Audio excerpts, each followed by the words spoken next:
All right, everyone. We have got one of the coolest guys in the OPR scene here. Love his work. If you're watching this, you already know him. It's one page more. Man, it's so great to have you on. I appreciate you coming on, man. It's fantastic to be on. Uh, yeah, I enjoy talking to you guys. Anyone from the one page rules community is always fantastic. It is a really solid community, and I love that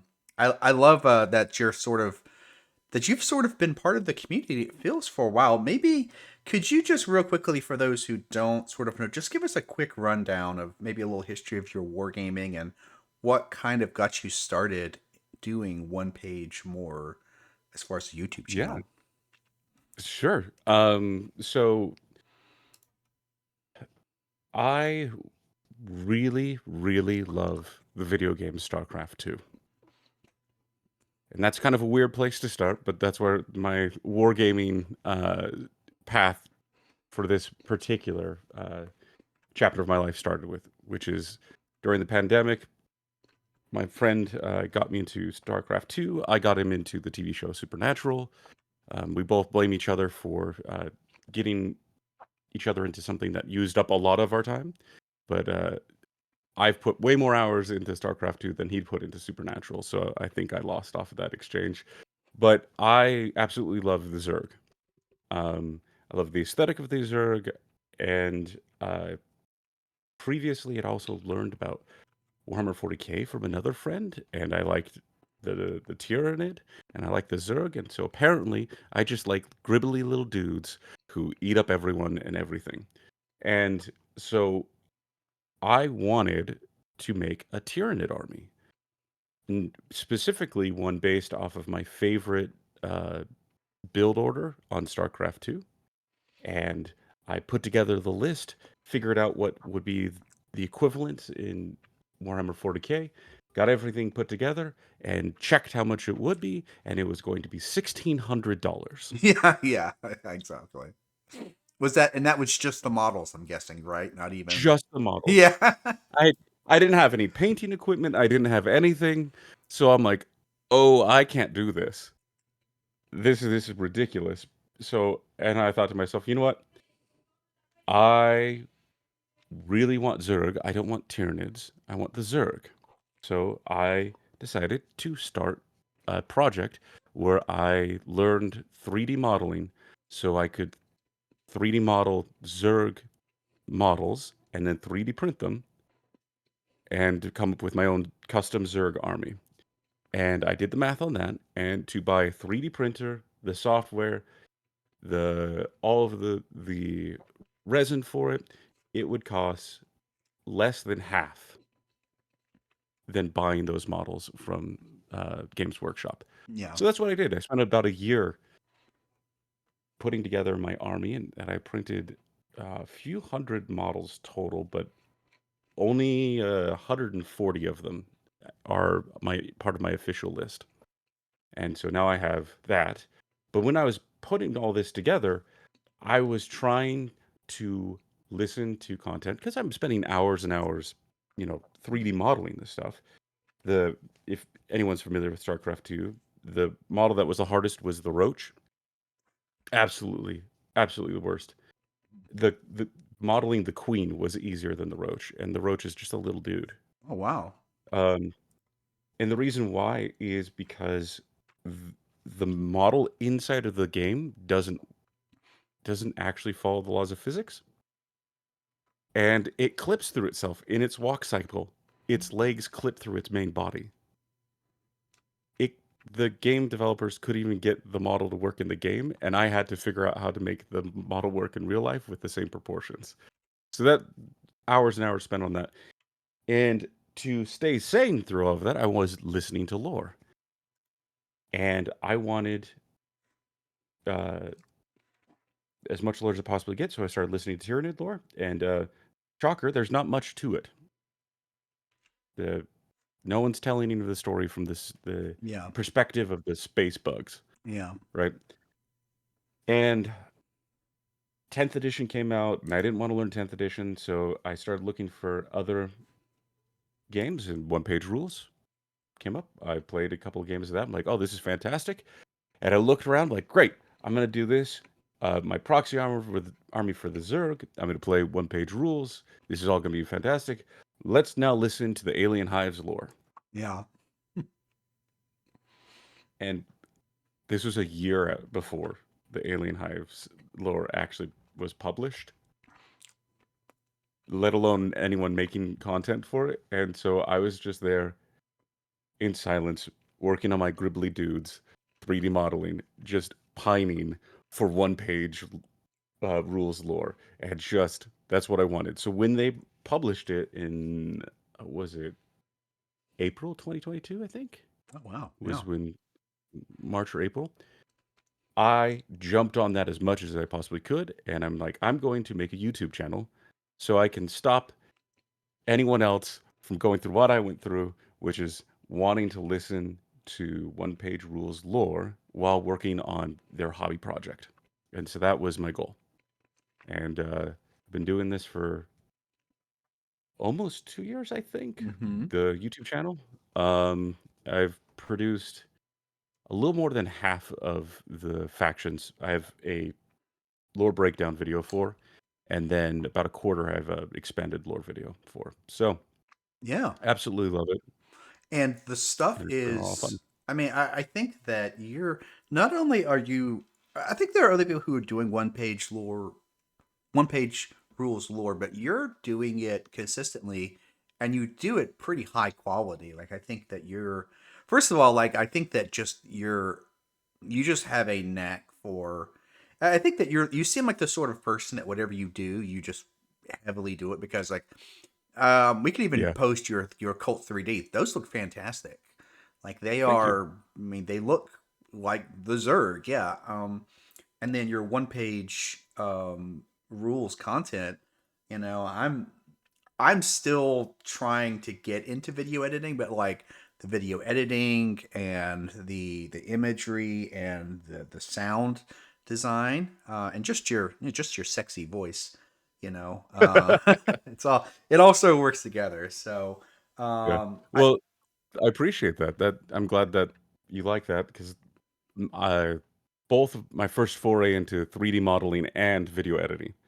So I'm very happy. But design is the thing I love the most Yeah, out of all of this. it fits together, and I wanted to. And I think that you're a person to talk to because I think there's been 2024 felt like a very sort of a pivotal year for one page rules Mhm. where we had 3.0 come out at the end of 2023 and I felt that there has been a big push in 2024 for lore. We had both of the lore books come out and then we've really began to see this universe develop.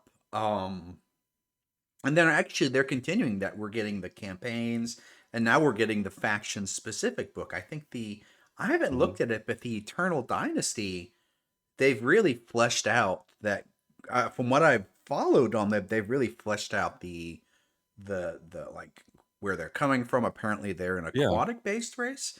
So I haven't followed it all, but it does feel like they really are starting to flesh out the individual races.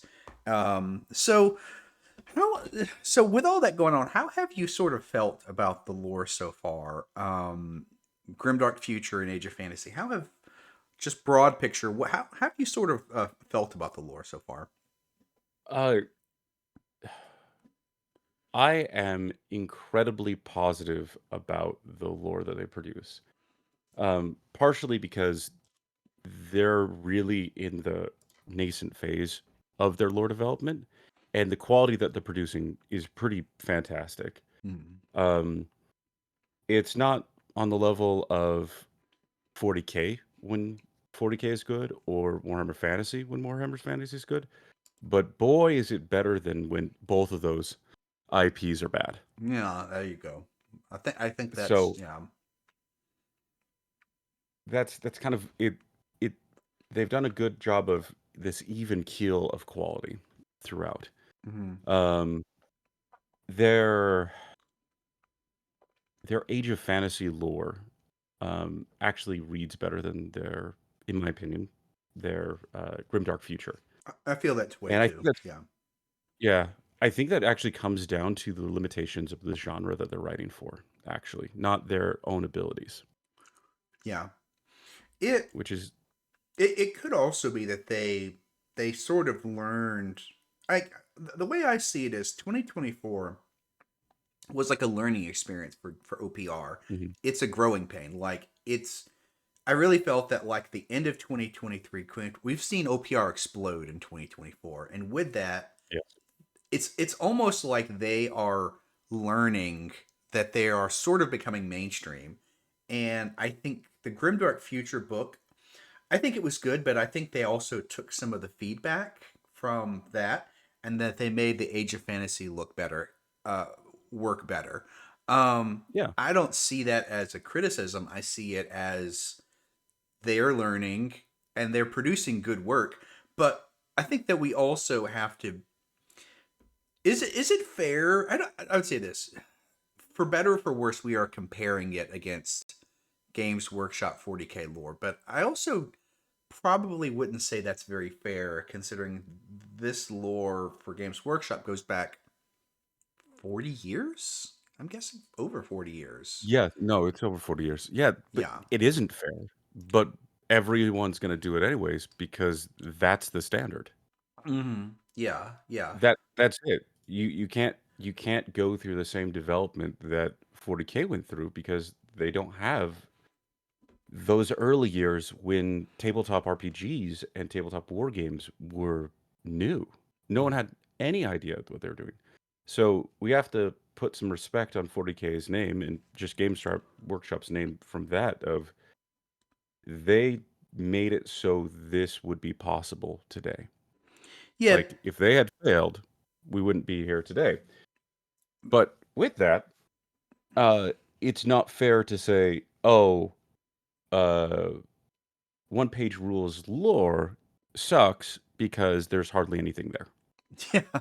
I mean, and I don't exactly, I don't think that's a criticism. I think that's just the reality of it's like if you're going to create, it's not like writing a book where it's really Yeah. like, it's I can't imagine trying to do it because how far do you go down that rabbit hole of like how much of a story, like it's almost like one page rules I feel took the approach of just building the basics and then it's going to sort of fill it out from there, right? They've sort of given us a baseline world, and I would feel now they're going to progress the story, right? They've sort of said, okay, here's this world, and especially the Grimdark Future book, it was, well, nothing is happening right now. There's no great Yep. war happening right now, but I think you could also say that gives them a little bit of space to have a war happen now or have something Mhm. happen, right? So anyway, what do you think about that sort of dynamic? Because that was a criticism, right? People were looking at the Grimdark Future book and saying, "Where's the, where's the, Grimdark. where's the grim and the dark?" Yeah. Yeah. I mean, I've said that publicly too in past, which is I think that they chose a name that is going to attract the most people to the actual game itself, but their lore doesn't match it. Hmm. And their lore book definitely for Grimdark Future does not match the the label on the box, Age of right? Fantasy, I felt was a lot more grimdark though. Like, I Yes, felt that world to me had active conflicts going on, and that world seemed actively screwed up. Like, um, very much. how about this? But couldn't But- you say that it was grimdark in the past? Like the grimdark future world. We could say there was a Oh time yeah. it's grimdark, and then it got better. And it seems that maybe that is a way that you could, if maybe playing devil's advocate here, you could say S- that. So kind of. It was grimdark when it was just humans. Hmm. The series sector history itself doesn't have a grimdark past. Hmm. And my best example of this is the Saurian Star Hosts. So the Saurian Star Hosts uh, predicted a massive cataclysm, so they locked themselves in frozen pyramids, cryo pyramids, and all that fun jazz. Mhm. But they covered the galaxy, and they wanted to come back into the Sirius sector to reawaken their folks. And this is back when the Elven Empire was uh, the controlling faction for the Yeah. most part. And in the world book, it describes it as an immigration of the Starian star hosts into a specific part of the Sirius sector. Mhm. Immigration implies policies, like procedures, forms, none of which for a foreign faction coming into your home turf. Yeah. That doesn't sound grimdark to me. That's yes. It's a very, very polite way of saying invade, you know. And that Yeah. I don't know. It's a very I don't know. As Americans, I think it's a very interesting, touchy word to even use right now. You know, with you Yeah. know, But so yeah, I see what you're even saying. if we strip away the politics, like immigration itself implies peaceful. Like it's if they are immigrating with the permission of the ruling faction, and the ruling faction gives them a part of their sector, there's no war. Yeah, but like, don't we have? I mean, oh, I'm gonna someone get like we have illegal immigration. We're just like Yeah, but walking into a minefield. it says it specifically in the world book that the Saurian star hosts talk to the Elven Empire Yeah, yeah. and got approval. So like, and then the humans show up. I'm like, yeah, I'm reading that in the world book. Yes, now it's grimdark. The humans show up. They're gonna mess everything up. That's what it should be. And they kind of do, Well, the right? dwarves But messed it it, up first. I mean, the humans are yes, there because the dwarves were greedy, bad people. You know, and as a dwarf player, yeah. I'm like, wait, what's with the dwarves? Yeah. Um, but that it it sets it up for some grimdark aspects, but then we end up again having a lot of descriptions of peace and not a lot of descriptions of war. Yeah. And even in the world book, it talks about the galaxy as a whole, and it says the entire inner sphere, war does not exist. Hmm. Yeah, yeah, and that's a real interesting it I think that was the biggest thing that threw me off in the lore is that before the world book came out, there was this focus on the Sirius sector. Hmm. And I thought that this Sirius sector was so in my mind, I'm like, well, the Sirius sector is the universe, right? Or at least a big part of it, or a major. Yeah, And then I think when the world book came out, there was sort of this. There's actually the Sirius sector. You guys are just in the podunk, boondocks, and there's the rest of yeah, the. So there was sort of that one where um I don't know how I. This is sort of my thing. I'm willing to give the one page rules lore a chance in the sense that if they develop it further, like one of the advantages to the oh yeah, Grimdark Future lore that they've done is they've given themselves a lot of room to make it grimdark. That was hmm, always sort of a criticism of 40K's lore is that I remember this going back to the 90s. They wrote it in a way that everything was so screwed up that as they continued in the lore, it became very problematic, right? Because like yeah. you can't make things worse, and that's been a push and pull that's been happening. Where I do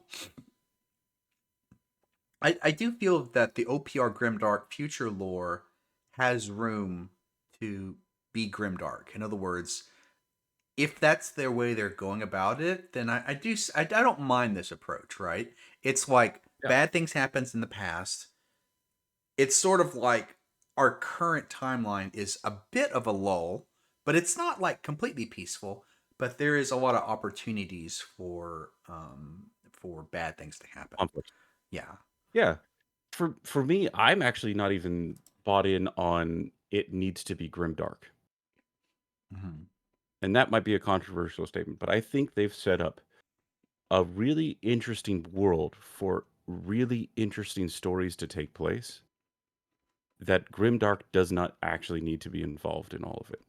It's Okay. it feels a lot closer to like the TV show I think it's called Andromeda, and then there's Stargate or Star Trek, like Deep Space Nine, for It is. example. It is the Deep Space Nine. I think that's a great.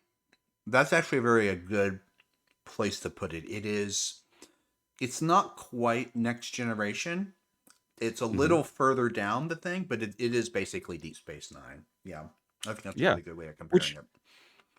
which I would love it if it's that, because that if we want to differentiate the lore from 40K, dropping the need for it to be the worst things you've ever read about humanity ever, and make it into like real human stories told in space, where terrible things do happen because there isn't chaos exists. Not chaos as in terms of the faction that's Havoc, but more of we're in the Wild West in some ways. Uh, Yeah, I think it's a that's good way of fantastic. saying it. Yeah, yeah, and I like that comparison. The Sirius sector is the Wild West, and so yeah, that's interesting. Yep. But I think the biggest limiting factor that they have is that the label on the box says grimdark, and the Mm, stories they want to tell aren't. yeah.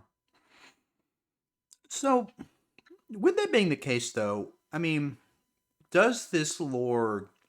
I still sort of feel that it is a bit of a sandbox. That if you want, it's almost like and I would guess this. Where do you, as a writer, find that balance where you want to give?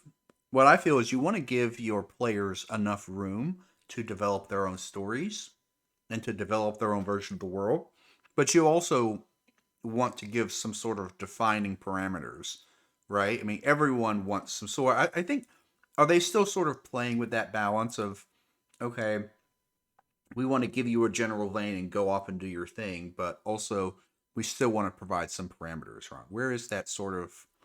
Would you? I would say this: would you want them to refine their parameters more, or do you sort of like Yes. it where you would? Oh yes, 100%.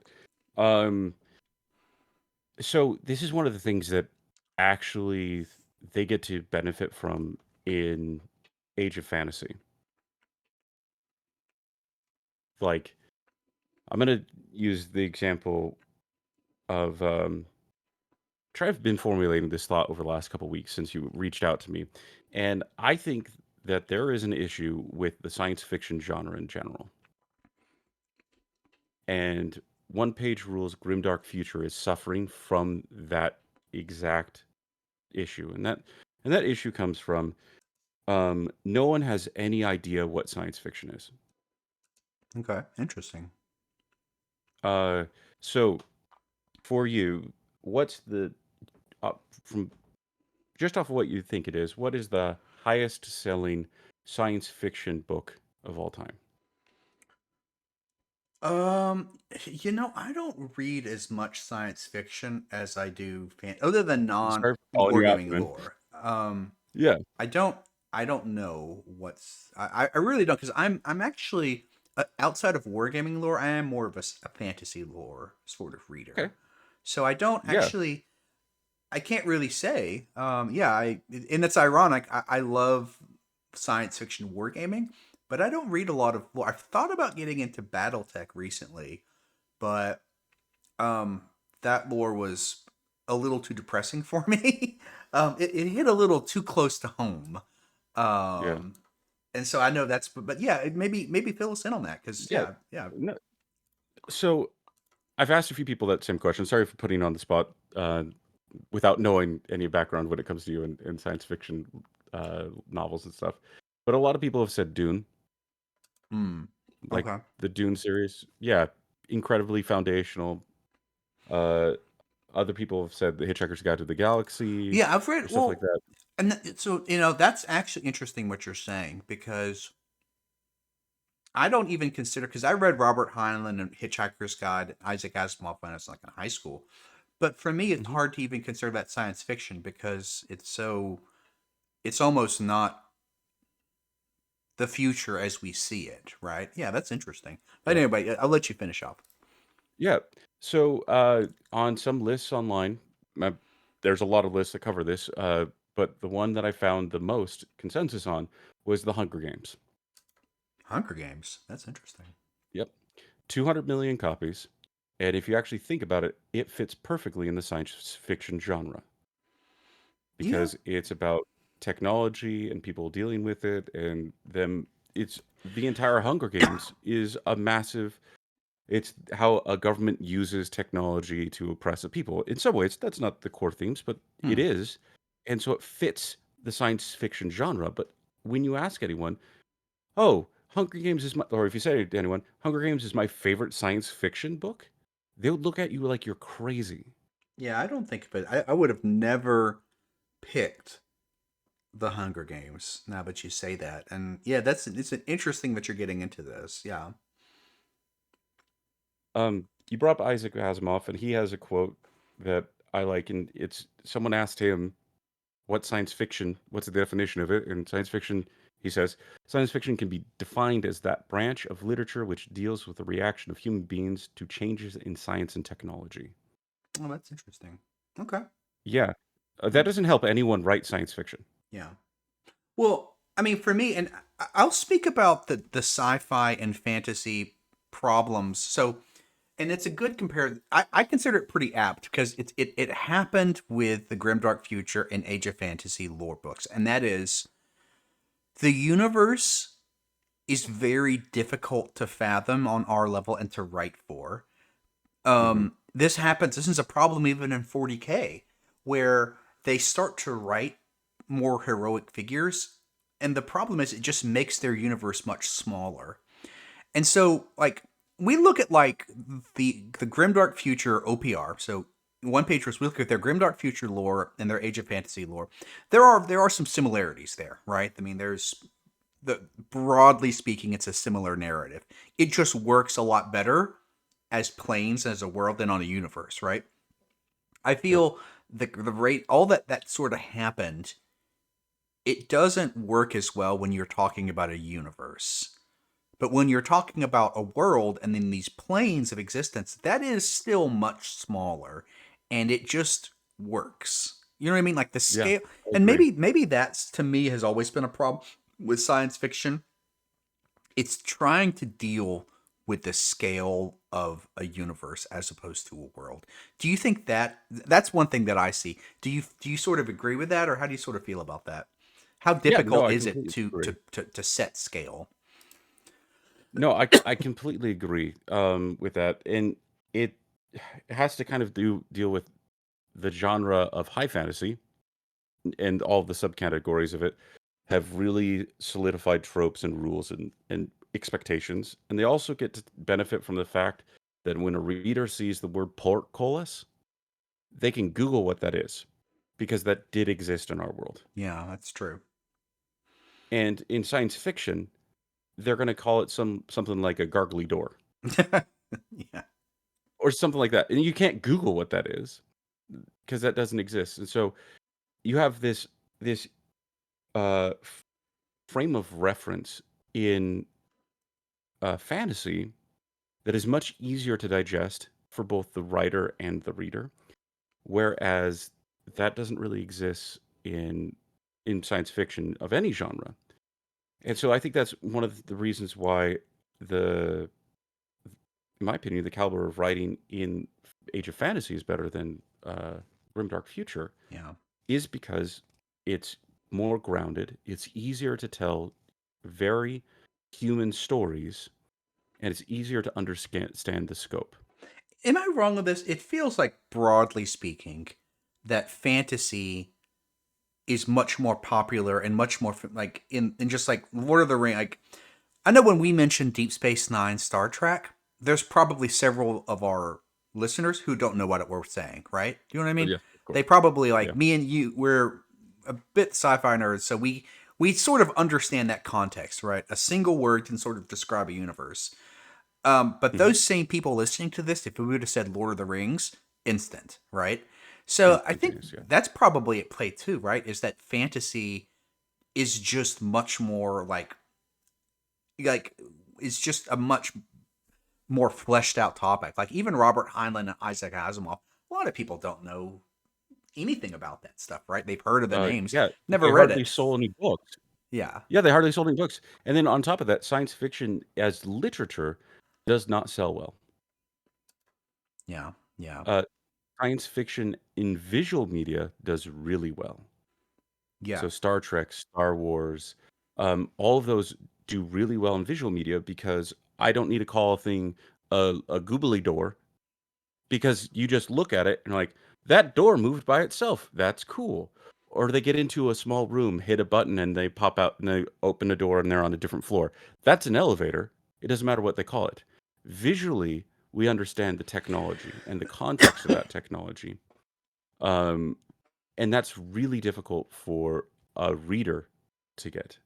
And so I think sci-fi actually works better in a visual medium than it does written one. yeah. So let's sort of narrow it down. So I think first of all, Yeah. let's just take a look and talk about the Age of Fantasy world books. I do have one. I think it's better overall. I do think there were parts of it which felt clunky in the sense that like one thing that just threw me off was these two twins that like, the world exploded after these two twins were wrestling Hmm. and they bumped a thing and this I think it was a glass or this what was that some sort of marble thing broke and just blew up like there is something just sort of and maybe that's that wacky sort of Conan the Yes. Barbarian side of it where there is a certain wackiness to, which I don't mind. It's not it's just they did take a bit of a wacky approach. In other words, these two twins just blowing up the world. Um it feels a little less serious than the grimdark future lore, which is. Am I wrong on Yeah, that? that's The Age of no, Fantasy lore, it has a bit of a wacky quality to it. it's wild. It's so funny to me because the foundations of the grimdark lore is very serious, but then the current stuff, there's not a lot happening. And some of it is wacky. But then we have the fantasy, the foundation's wacky, and then the current stuff's really serious. Yeah, yeah, like the rift in the middle of the world, and I think the Shadow Stalkers are invade. Yeah, it's pretty Yeah, dark actually. that's my favorite Like faction. active conflicts of which I think it's if everyone. It's basically this rift happened, and everyone is just constantly fighting off. Is it the demons that are coming out of the rift? I believe, or Uh, Havoc. Shadow Stalkers, Havocs, Yeah, um, yeah, and then there's cascading effects from the exposure of the rift and all of that fun jazz. But it but again, that finds its basis, that wackiness in Tolkien. yeah. Tolkien just he wrote the perfect work for his genre, and it basically destroyed his genre.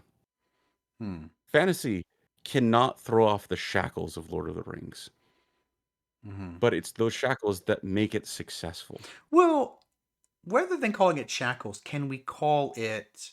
I always like to think of it a lane. It's like a highway lane. You know what I mean? And Yeah, like the lines, they keep you in a certain, but they also keep you going in a particular direction, right? yes, very much. Um, yeah, that's this is I I interesting. I like to think of it as the fantasy like Age of Fantasy lore is like a sandbox. Hmm. There's a lot of fun toys to play with. There's a lot of things that you can manipulate. And then Grimdark Future is like dunes, not the book, like literal just or a beach. Yeah, Where's the confines? There's sand everywhere. yeah, I think that's a great way of describing it. Actually, yeah, And so that leaves a lot of room for people to write great stories and the short stories too show up that way as well. Like the that there are tropes that they can use from other works of fiction that are popular people know to use that and they can use that in their writing, but they could also uh, take any given faction and throw them together in that sandbox, and it's pretty easy for them to figure out what the outcome would be. hmm, yeah, Where with the serious sector, it's hard to say, like, because there's at least three factions right now I think it's 4 actually, but I'm gonna go with 3 that come from outside of the Sirius sector. Mm-hmm. Yeah. Um, and I'm excluding wormhole demons. Okay. So we have the Eternal Dynasty, the Alien Hives, and the Rebel Guerrillas. All 3 of those, their history is based on outside of the Sirius sector coming in, Mm-hmm. and that makes it difficult. When I read the lore originally, I was really excited because I thought that it was going to be like a a bunch of boxers stuffed into a telephone booth. That's what I thought the Sirius sector was going to be. Mm-hmm. Just really tightly packed stories. Everyone's next to each other fighting for territory. But we have a lot of open space with that. Where that's not true with Age of Fantasy. Age of Fantasy, it's like kingdom there's enough room for kingdoms and factions to become established, but not enough that they can avoid each other. Yeah. Especially just with the Rift, where the Rift is an active thing. Another thing I think that is a bit of a difference is Age of Fantasy is still a very much a human centric world where Yes. humans are still sort of the driving factor behind the thing. Where in Grimdark Future, humans are sort of the Johnny come latelys who've appeared, and I do. If I would give a critique on the lore, I do feel that their timeline for the Grimdark Future lore is a little, it's a little wonky in the sense that the humans appeared and then very, for me it felt very quickly established themselves Yeah. as a dominant empire whenever it felt. And I would say sometimes the pacing for the Grimdark Future lore is like I feel it's a little off sometimes. Like, how are the humans Yeah. so powerful, but they did sort of just come to the Sirius sector, and so it's it's hard sometimes to judge. And this is the problem writing for universes as opposed to worlds. How Hmm. really fast can you populate multiple planets or solar systems and then build, like, I it's hard to actually figure that out, right? Like, we Yeah. because we've never Well, done that, right? We've never yeah, populated a system. it starts with what's the foundation they're building on, and I'll give the humans some benefit here because the refugee fleet literally was built to colonize things, Yeah. right? So they started out with the tools necessary to go in and establish themselves in a new area, but it does kind of feel like it's been like 50 years, Yeah. and that's because they don't uh unless they've published something that I don't know about, they don't have an official timeline for post-human arrival in the Sirius sector. Yeah, that would have really, I think that's something I would have, and maybe they can come out with that. And I think that if we can get an idea, like if it's, I don't know, 300 or 400 years, that feels a little more realistic, I guess. But Yeah, not, yeah, it's yeah. perfectly doable 3 or 400 years if they were really on their game and they had some good tech to begin with. Mm. Like if they could terraform a planet with something And they had like breeding, and that like fit in a cup. everyone had like breeding quotas. They were just like, Yeah, you got to just be knocking them out. So, yeah, exactly. Uh, that feels like a uh, a Battle Brothers type move right there. A we just made the protectorate. world a lot more grimdark right here, didn't we? Yes, if we want to do it in like 300 years, you give us 1,000, 2,000 years. Oh yeah, this all makes sense Yeah. that the humans have arrived and had industrial, all that fun jazz. So, really, I think if if we wanted to improve the lore, and I'm going to be careful with the recommendation I give here, and that is, I don't think that one page rules really needs to change anything Mm. that they're doing. I'll actually revise that. I think they need to change one thing, and they need to consider another thing. The thing I think they need to change is they need to stop producing 5 page short stories, and they need to go for 10 and 20 page short stories. Okay. Interesting. Yeah. So, Yeah. yep. My recommendation for them is make more. Yeah. Don't make more short stories. Make longer short stories so we can breathe. We can enjoy what's going on. Yeah. But I'm sorry. Go ahead. go ahead. No, no, no. No, go ahead. No, I Uh, think. And I think they're starting to do that with the world. Like, I need to get the. I haven't got a chance to read it, but I do like where they're going. Where they're like taking some time and they're like developing each factions. Some of the real intricacies that I feel we really need, like the Eternal Dynasty. I think doing that is really going to bring a lot of meat to this world, right? Because we're really Yeah. going to get a good feel of. I haven't read. I've just heard other people talk about it, and what I've heard them talk about Eternal Dynasty, I like. I'm like, okay, this is a nice little thing what they're doing. Yeah, yeah. Yeah. So, but the recommendations I that really could improve the lore, in my opinion, is supporting the community's ability to produce lore, Yeah, I think that's unofficial lore, great. write their own stories. Yeah. And the one thing that could really help in Grimdark Future, especially, but also Age of Fantasy, is to produce like a one-page design document, like for each faction, that just lists out here are um, the core aesthetic things. Here's the themes that we're drawing on. Here's the rules that drive this faction to be this faction. I think there was a Roadrunner design Bible. I think it was the Ten Commandments of the Roadrunner Hmm. from what is it? Is it just the Road? I can't remember the name of that cartoon. Okay. So Um, and so if they provided that, oh yeah, so there's the Rules of Roadrunner and Wile E. Coyote cartoon, which is they gave 10 rules that have to be followed. And if they did that for every single faction and released that to the community, everyone would be able to start writing their own faction, like their own army lore, and it would be consistent and they could share it. And that would help build this communal understanding of those factions. Where when Age of Fantasy, we're relying very heavily on the understanding of the tropes of the genre, not hmm, necessarily of what the actual official design is. I think it's a good idea. Yeah, I like that. I like that.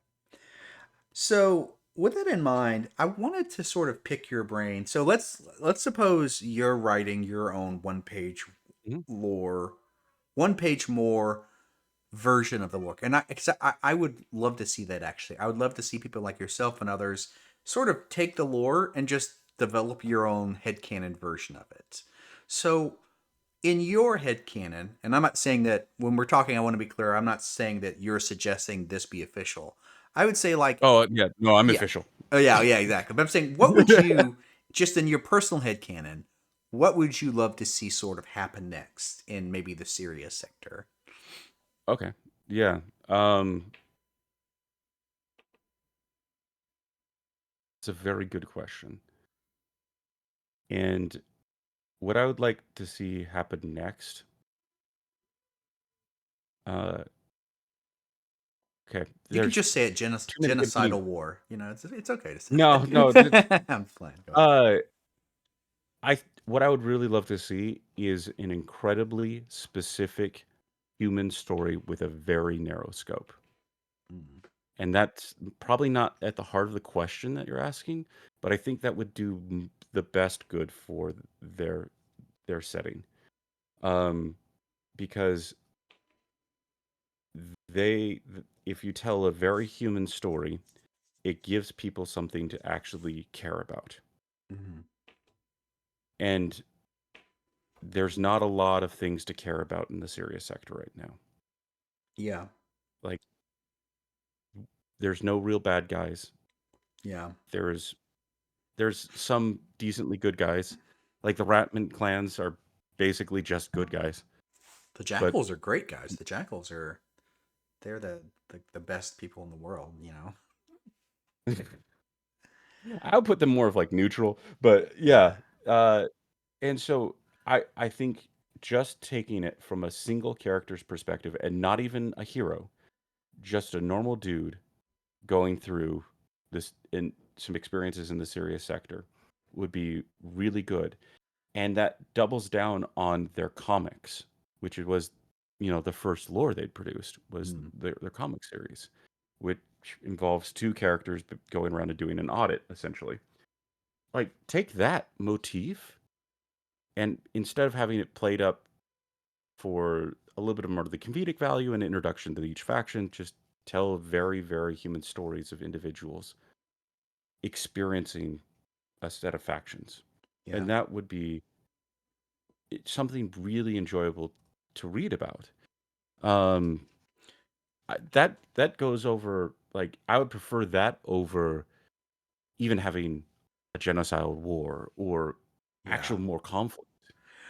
I Um, I think just to have more stakes. yeah, I think for me, the one thing that I would love to see is an alliance system. I feel right now, the moment I would love to see some sort of alliance system set up, maybe in my own hand. Like if I had a headcanon myself, in my headcanon, the Hmm. first thing I would do in this serious sector is have the factions form uneasy alliances. I think that's sort of a natural progression that, and this is something to me is, history. It's what happens, right?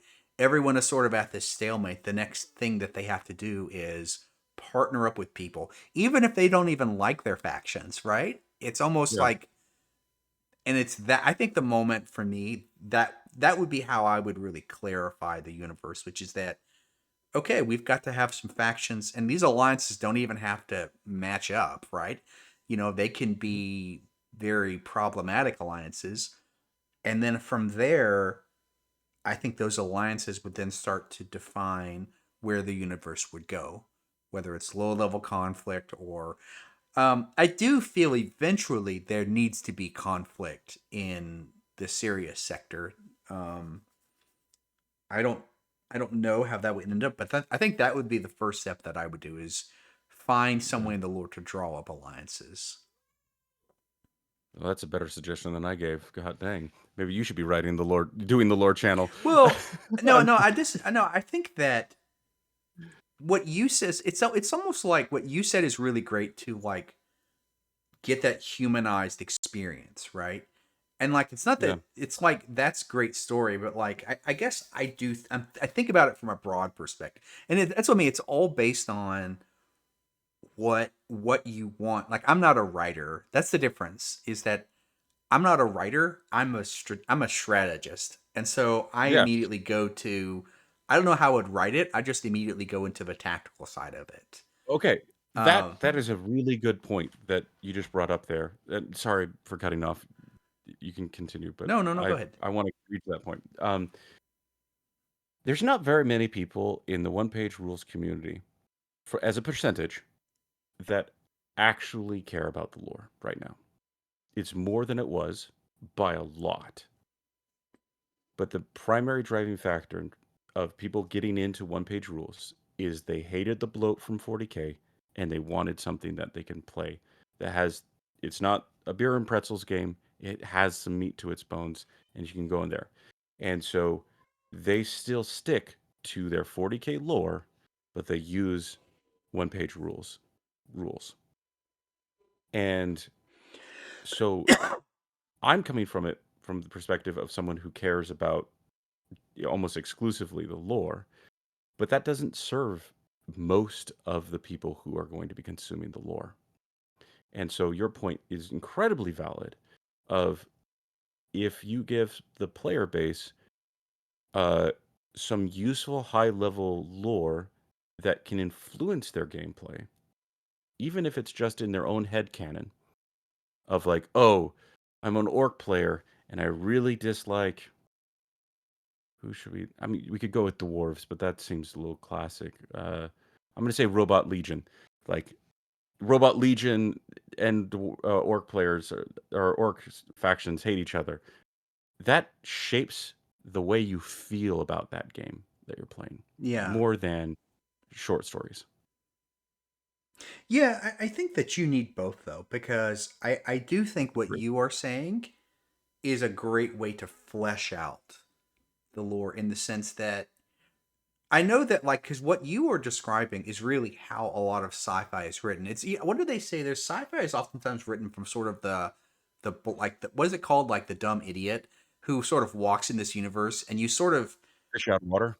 Yeah, fish out of water, exactly. And you basically have this person is basically being explained everything, right? You have like, Hmm. I remember like I watched like Farscape or something where the guy's like, he's like, I don't understand what you're saying. They're like, they grab him like, here, put the bug in, and it's like, we have to put this bug in you so that you can. In other words, they use this fish out of water to explain the universe.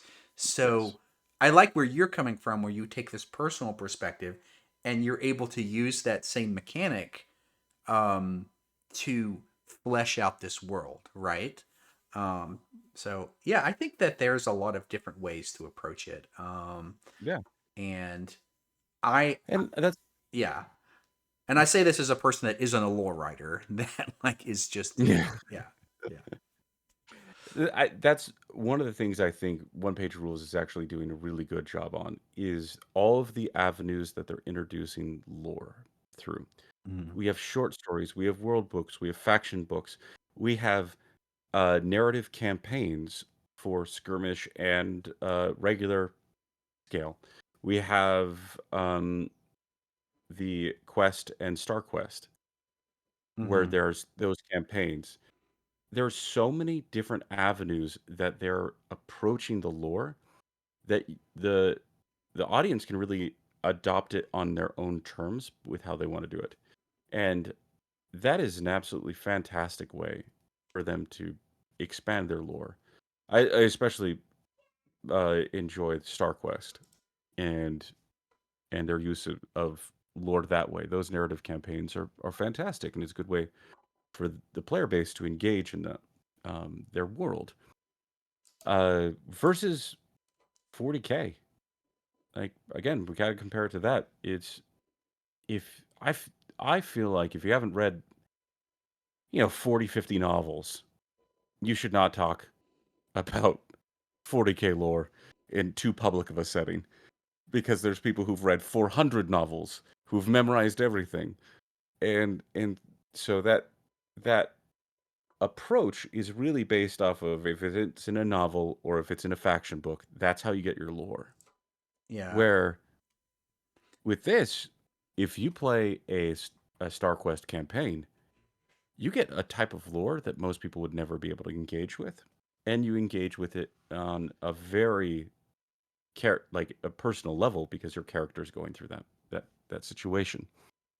The same thing with the short stories. The short stories come with a uh, a firefight like scenario. So you read the short story, and then it gives you a scenario with custom objectives, deployment zones, special rules based off of the short story you read.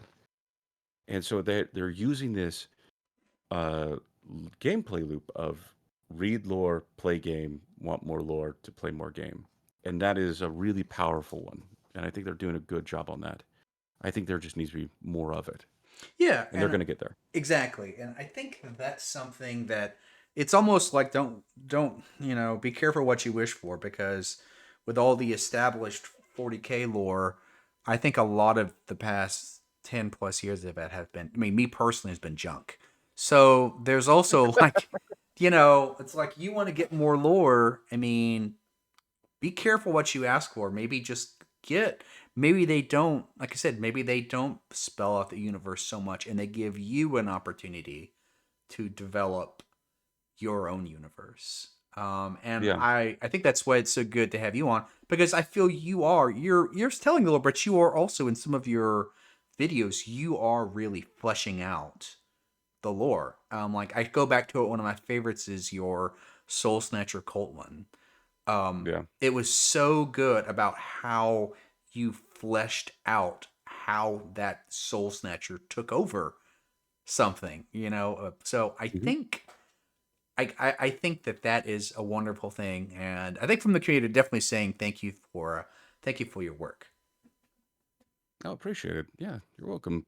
That's I I know for a fact that one page rules needs to support its homebrew lore community extensively for them to make it to the next level. Hmm, that's Um, true. and that's why my main recommendation is for them to provide a one-page like design Bible for every single faction publicly, and that can also counteract, to your point, the 40K Lord kind of sucks in a lot of ways for the last 10 years. And but if you establish a design Bible that you make public, it also forces them to kind of address that if changes happen, Yeah. where there's not that accountability in 40K or anything that Games Workshop does. And that is a very scary thing for a company to do, is to put out something that is binding almost to the audience that they're going to be basing their own personal lore off of.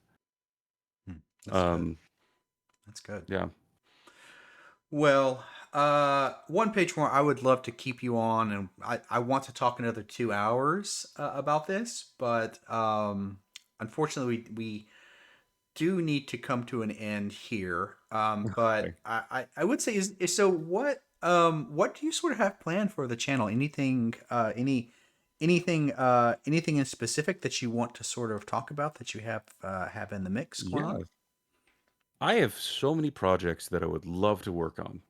But right now I'm swamped between work, and I'm also uh, my my wife and I are expecting a new child. So yes, we're excited for that. Wow, And they're congratulations. Oh thank man. you. Yeah, Due yeah. in May. Sorry, due in June. So Okay, yeah. just with that, that's kind of why I've been less, haven't been posting as much as I Yeah, want yeah, to. yeah. Uh, I really have been enjoying live streams. That's one of the things I want to do more of. On my last live stream, we worked on a idea for and people can actually play it. I would love to get some of the other one page rules YouTubers to actually play through that campaign.